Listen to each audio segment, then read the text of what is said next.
Hello. Okay, today I'm going to show you guys just what I do to lesson prep every day using the collaborative lesson bank that's on Google Docs. Um, so what I do is I have the three tabs. I have my teacher portal, my class schedule, and then the collaborative lesson bank open. And the first thing I do is I figure out how many classes I have in the next chunk of classes. So tonight, if you can see, I have 2 classes, and then tomorrow morning, I have 6 classes. You can't see it because one's hiding on the other side. So I have 8 classes total that I'm going to prep for you guys real quick. So I copy and paste from booked over, but it'll add the actions on some of them. So command copy, also I'll be saying it I'm using a Mac right now, but I also use my PC. The only difference is command is control if you're using a PC. So command C or control C, and then go over to your class schedule, and you're going to add 7 rows. So I add my classes to the top so that as I work my way through my day or through my night, I end at the top. Excuse me. So an easy way to add, if you do it singly, you have to right click on it, insert one above, insert one above, insert one above, and it will also copy the formatting, which I obviously don't want a million green. A quicker way to do it is select a row and select how many you want to add. So I want to add 8. So I have 1, 2, 3, 4, 5, 6, 7, 8. And click Shift and select. Then when you right click, you can do insert 7 above. Oh, I didn't do quite enough. Oh, but that's okay because I had my 1. Then you have all the rows that you need above it. Quick and easy. Then, since I already have them copy and pasted, I just click in the top one and Control V. Oops, but I'm 1 off because I didn't grab that 1 yet. So, add them in, and then I'm going to come back over to the teacher portal and add my 1 other class that I have of that same morning. Again, select Command C and then Command V. So now I have all my lessons in, but you can't see them. That's not good. So select the top one and then Shift, select the bottom one. That highlights the ones that are for tomorrow. Then the formatting I use is I get rid of the border because I don't like it. So I clear the borders. Then I align it to the top. And then the text wrapping, I do wrap so that then it all fits within the cell and then you can see everything a lot better. So now I have all my lessons. I like to split up if it's a different day.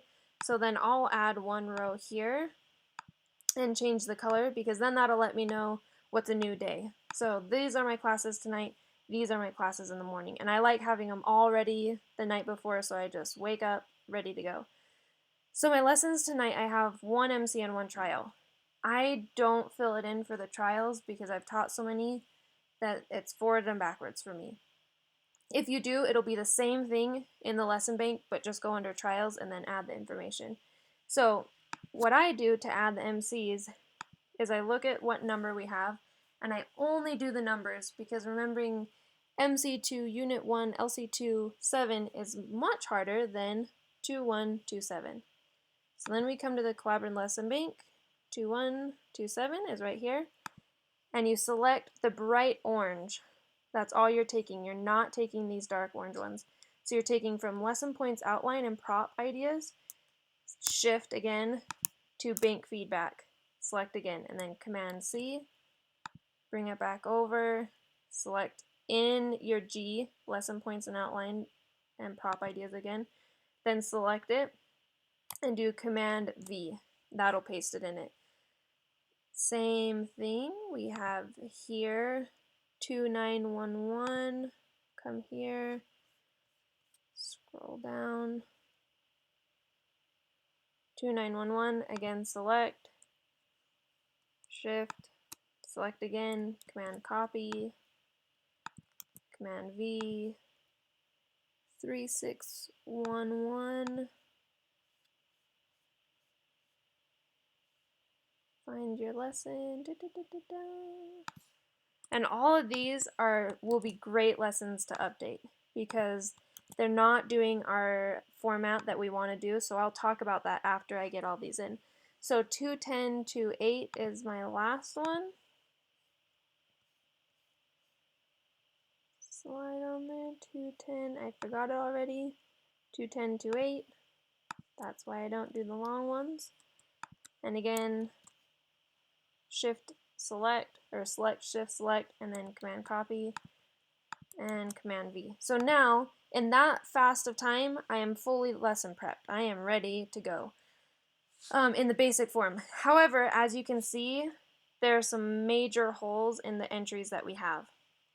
I want to bring it back to, see here, none of these have the numbers on them, the slides, and the reason why we want to keep the format of, say, here, let's find a good example. This one, this is a good example.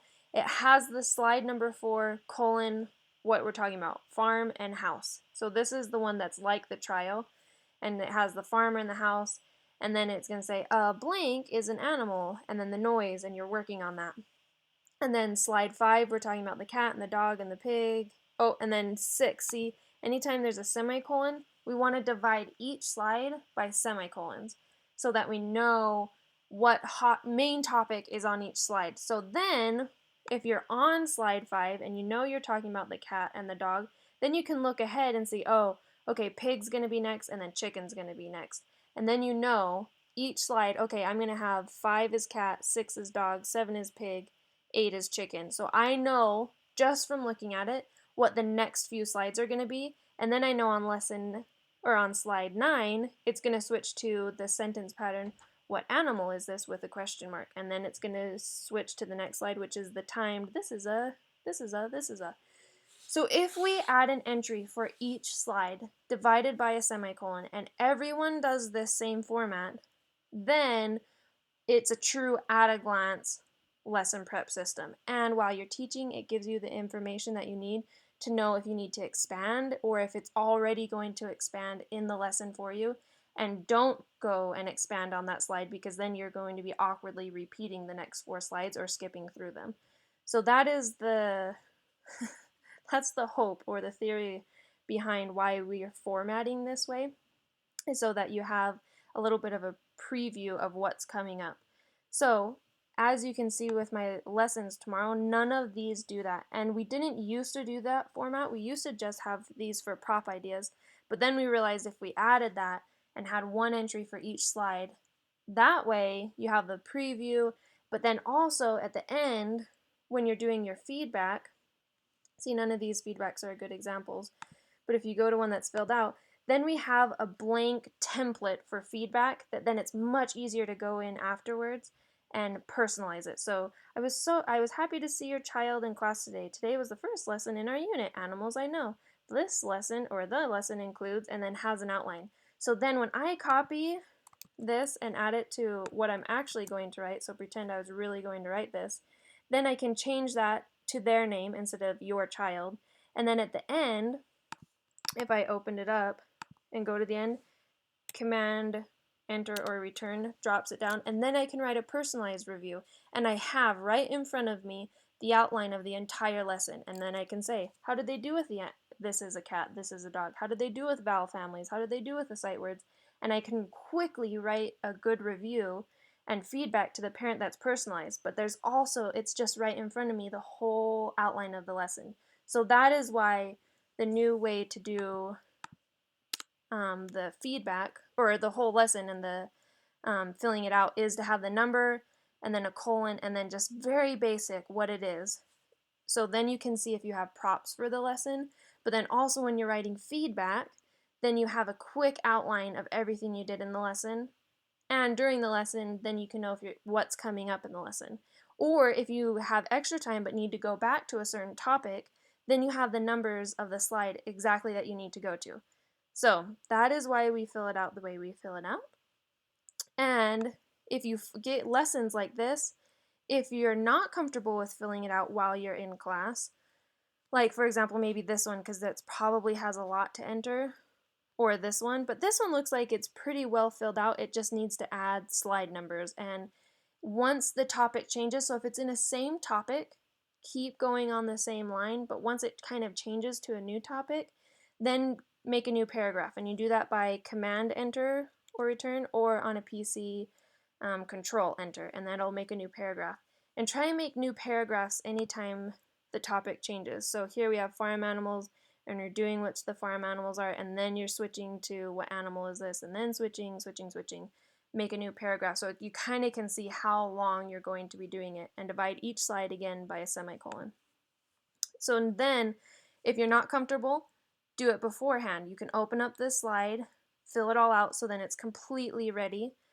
Or if you're comfortable with it, which is what I usually do if it's mostly filled out, then I'll just edit it while I'm teaching. I'll fix the slides or the entries, and then at the very end, I'll add in the basic, I was happy to see your child in class today, our lesson included, and then I'll just simply Command copy or C, and then Command V, add in what we entered. And then at the bottom, I can add in that personalized stuff again. One other note is try to not use quotation marks, because when you copy and paste, it adds quotation marks. And if there's quotation marks already there, it'll double quotation marks. So instead of doing quotation marks, if you would do something where you normally would use quotation marks, try and do apostrophes instead, because they don't double quotation marks when you're copying and pasting. Okay, I think that's everything for our brief overview and what I do. That ended up being much longer than I expected, but it didn't take very long to lesson prep 8 lessons. It was very quick. And especially when you get lessons that are already done, then it's really quick and it's all ready, and then it's really easy to copy that bank feedback, paste it into parent feedback, and then personalize it to River or to Minnie or to whatever your student is. And then all you have to do after your lesson is copy that to parent feedback into it, and then write a quick personalized how they did. But then you have a very detailed, long feedback for the parent, and the parents really appreciate that. But really, it took you 1 to 2 minutes, maybe 3, to write this great feedback in the moment, so then you can keep up to date with your feedback. So, that is what I do, and that's all.